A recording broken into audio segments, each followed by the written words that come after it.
Thank you very much indeed. It is an honour and a great privilege to be CIWEM's 30th president.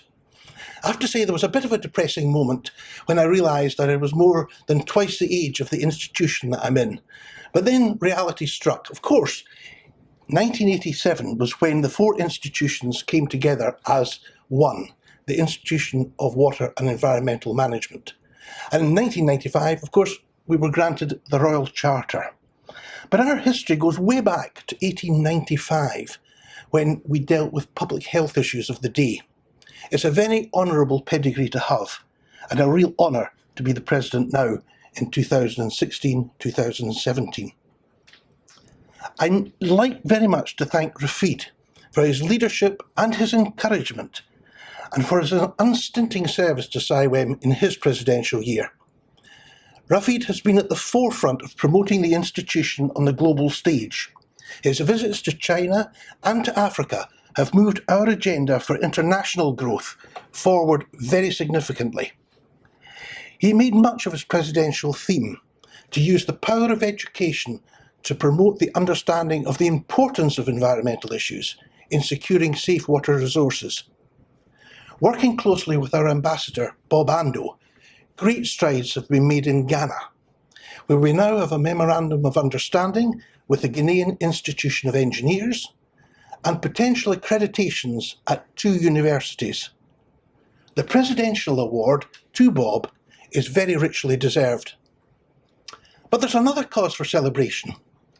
Rafid referred in his presidential address to the southern marshes, which lie between the Tigris and the Euphrates in what used to be called Mesopotamia, but is now modern Iraq. Rafid's homeland contained the largest wetland ecosystem in Western Eurasia, but it was very seriously damaged by drainage schemes in the 1980s.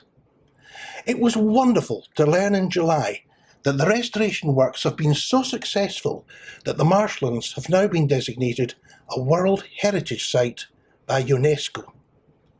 Surely that's proof, if any is needed, that although humankind has the capacity to destroy the natural world, it also has the ability and the ingenuity to restore it, providing, of course, that it has the will and the resolve to do so. A very good news story.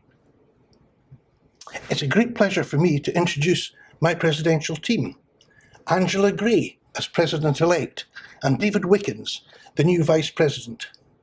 Together, we'll strive to uphold the values of CIWEM, promote the institution's objectives across the global membership, and will act as ambassadors to our stakeholders and to our partners, ever conscious that CIWEM's charitable status requires the institution to act in the public benefit.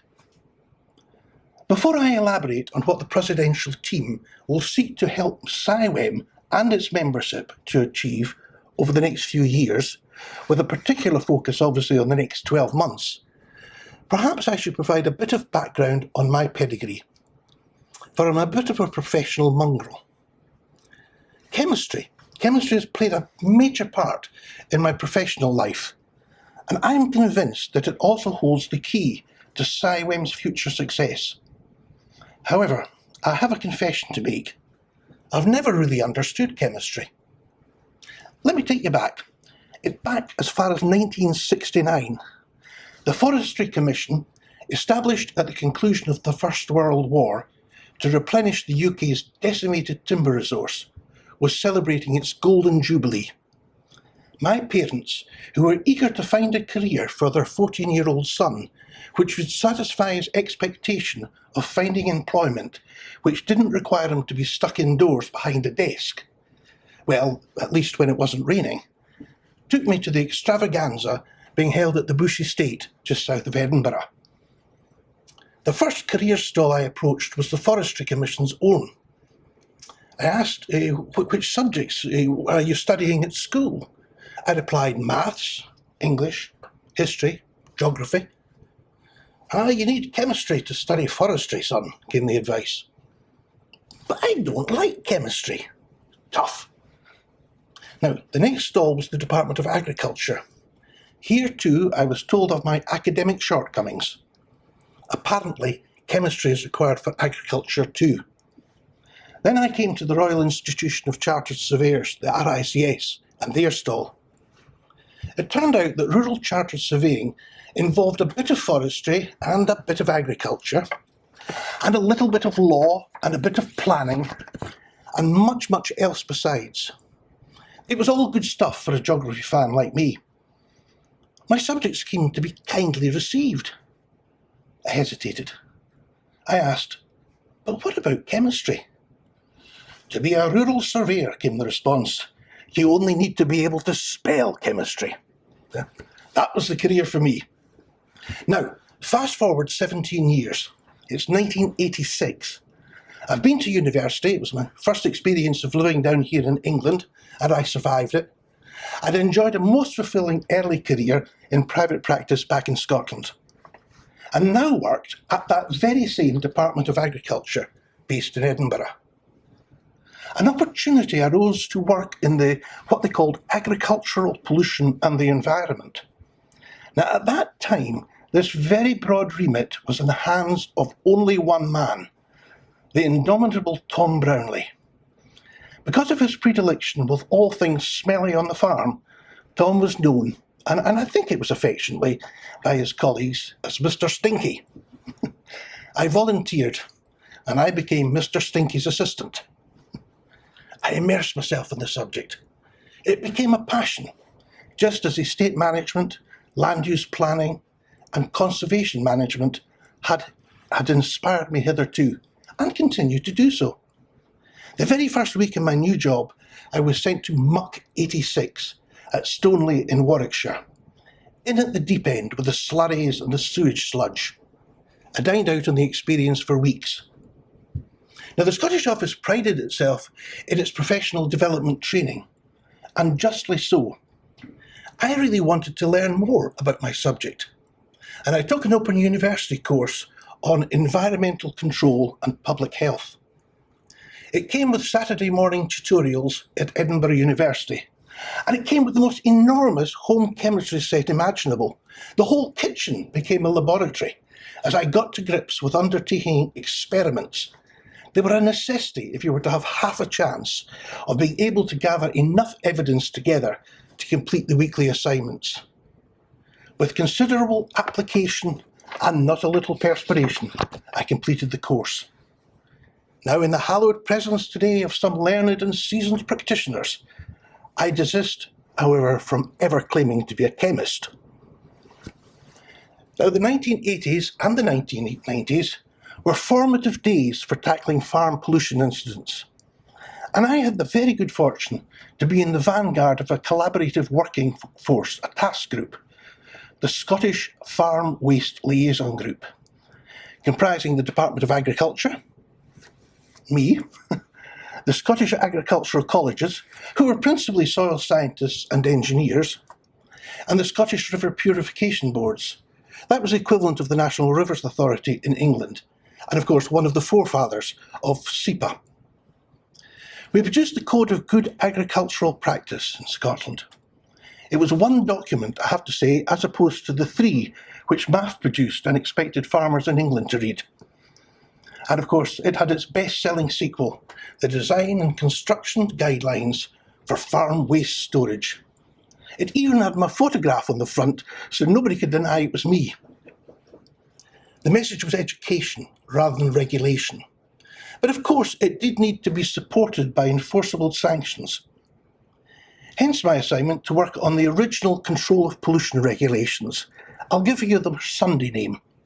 The Control of Pollution, open brackets, silage, slurry and agricultural fuel oil, close brackets, open brackets, Scotland, close brackets, regulations 1990. And here I learnt another valuable lesson. The young solicitor with whom I was to work was one of the brightest buttons in the legal department. What she didn't know about legal drafting wasn't worth knowing. Several weeks into the task, however, she quietly took me aside and asked if she might ask me a question. What is silage, Bruce? And why is it such a problem? I couldn't believe she didn't know. I explained that silage itself wasn't a problem. Indeed, our cows would go hungry if there was insufficient silage. But the effluent from the silage is highly acidic, and the farmers store the silage in concrete clamps, which is a highly alkaline material. Put the two together, and the eventual consequences would not be good, especially when the effluent, which is a very high BOD, finds its way to a watercourse. I'd learnt some chemistry by that time. What that episode taught me, though, was never to assume that the other person, however intelligent they are and brilliant at their subject, knows everything. There is a role for the professional. Now, my colleagues in the river purification boards became good friends and very strong allies. We did much work together on the sludge use in agricultural regulations and on the implementation of the Nitrates Directive in Scotland. There were two nitrate vulnerable zones originally, the River Ithen catchment in the northeast and Balmalcolm in Fife. We spent many a long evening in the village halls in Aberdeenshire explaining the rationale behind the directive and, more importantly, what it meant for the farmers and the land managers whose businesses relied upon high-yielding crops and productive livestock. If you buy Mackey's ice cream in the supermarket, that's where it comes from. If you buy Simmer's pork sausages or bacon in the supermarket, they all come from the Ithen catchment. I have to say that, coupled with nights in Old Meldrum and Methlick, there were some more exotic locations. I remember particularly an agricultural waste conference in Athens, and there were many trips to Brussels. And in those days, believe it or not, to fly from Edinburgh to Brussels, you first flew to Glasgow. So I know the M8 motorway from 10,000 feet very well indeed. Now, one day, one of my RPB colleagues invited me to join a CIWEM conference. It was being held at York University. Now, I was immediately taken by the professionalism of the event and the network of key contacts. This was an institution I wanted to join, and I haven't been disappointed. The last 22 years as a member and a fellow since 2001 have been the best yet, and it's a privilege and an honour to be the institution's president. Now, we are at a very critical point in history, not just in the politics of the UK and our relationship with Europe, but on the global stage. The world we care about is challenged on all fronts. When I started primary school in 1960, the global population was 3 billion. It's now 7.3 billion and expected to rise to 9.7 by 2050. There's increasing urbanisation. In 2008, the number of urban dwellers exceeded the number of rural dwellers for the first time ever. 12% of the world's population now live in just 28 megacities. The above facts, plus the reality that dietary preferences change, per capita consumption increases, mean that global food production will need to increase by 60% by 2050 to meet the demand. The water resource is under continued threat. There's precious little fresh water. Only 2.5% of all water on the earth is fresh water, and scarce a drop of that is available to drink. In some areas, the resource is so depleted or polluted that its availability isn't secure. The eastern basin of the former Aral Sea, once the fourth largest inland water body on Earth, has been renamed the Aravalli Desert. Nearly 2/3 of China's groundwater and 1/3 of its surface water was rated as unfit for human contact in 2014. Note that I said human contact, not human consumption. And the appalling statistic that 1 billion people, or 15% of the population, do not have access to clean water must not rest easy with any of us. Indeed, it provides a moral compass. All of the above must be viewed in the context of climate change. and all, including climate change, are areas of direct interest to our professional institution. The challenges we face are global, and the responses must be pan-global. The Climate Change Paris Agreement in 2015, the aim to keep global warming below 2 degrees Celsius, is what a success. 195 countries committed to reducing greenhouse gas emissions. The ratification by China and by the USA and by the European Union earlier this month provides a huge fillip to others. However, many, and I have to include the United Kingdom in that, have yet to ratify agreement to the United Nations. We were told last week that that would come before the end of 2016. Just a year ago, in September 2015, the United Nations adopted its new Sustainable Development Goals, contained in Transforming the World, the 2030 Agenda for Change and for Sustainable Development. There's an SDG specifically on water, and all but 3 of the remaining SDGs have a direct or implied reference to water resources or to water quality.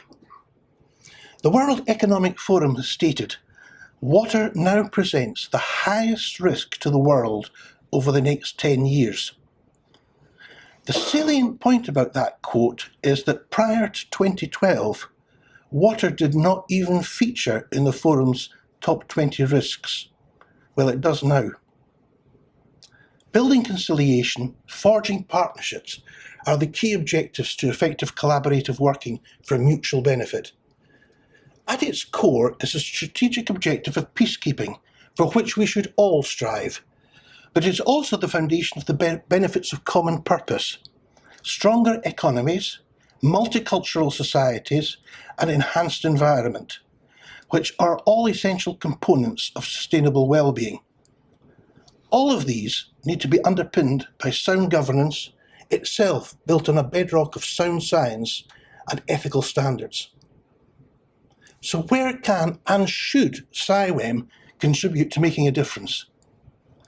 CIWEM is an international institution, and we're very proud of that pedigree. Historically, about 10% of our membership live and work outside the United Kingdom, and there are members in 30 countries.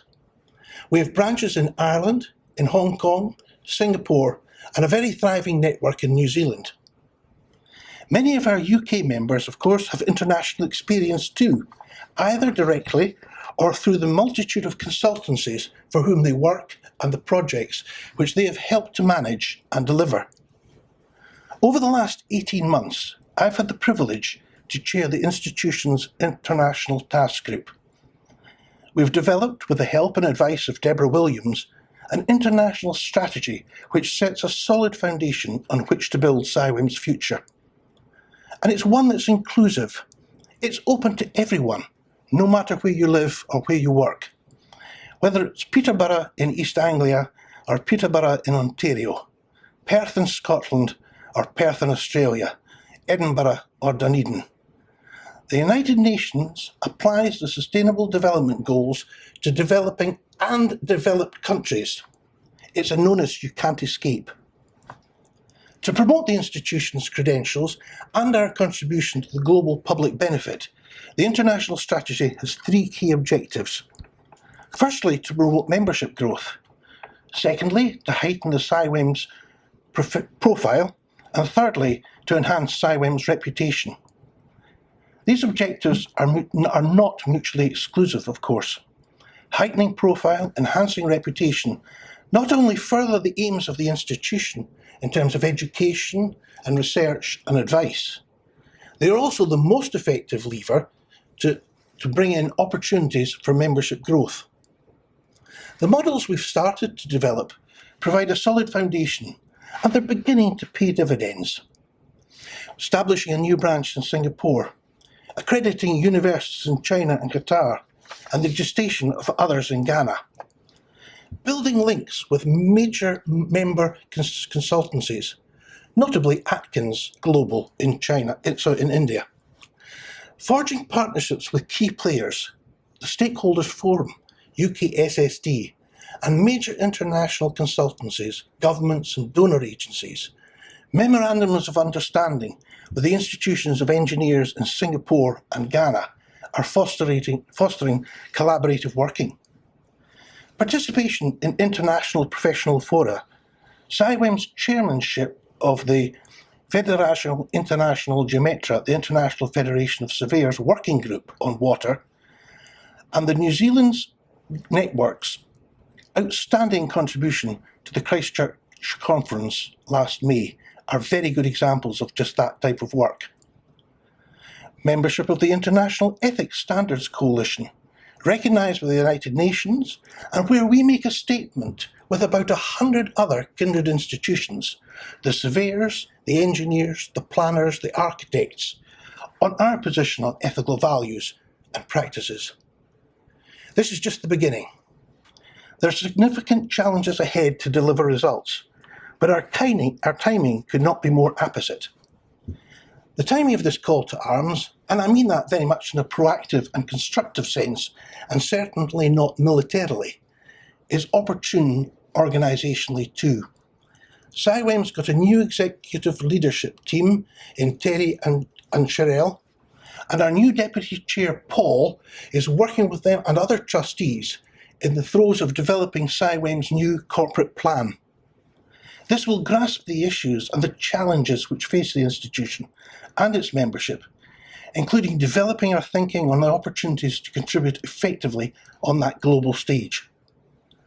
This will involve developing products, seeking new partnerships, harnessing resources, and equipping and enabling our professional membership to meet the exacting standards of delivery, so that CIWEM is and remains the qualification of choice in water and environmental management globally. Building capability and capacity are challenging aims. We cannot achieve them alone. The Sustainable Development Goals recognise this, which is why goal number 17 calls for collaborative working and the creation of effective, outcome-focused partnerships.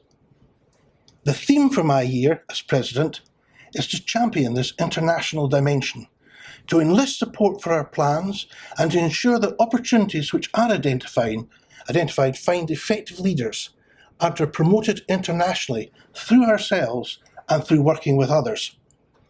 I'll call it international outreach, but would define it as building on success, forging new links, increasing diversity, and championing engagement. Now, this recipe of measures is a powerful admixture of different ingredients. Some seeds, hopefully most, will germinate and flourish. Others will fall on the proverbial stony ground and wither on the vine. The important thing will be to learn from our experience and to ensure that successes that we do achieve are sustained. Now, perhaps the seeds analogy sounds more like biology, but the recipe of ingredients certainly spells chemistry to me, which is kind of where I recall I started. So it seems an appropriate juncture to end my address and start my presidency. Thank you, and I look forward to a year of sustained growth. Thank you.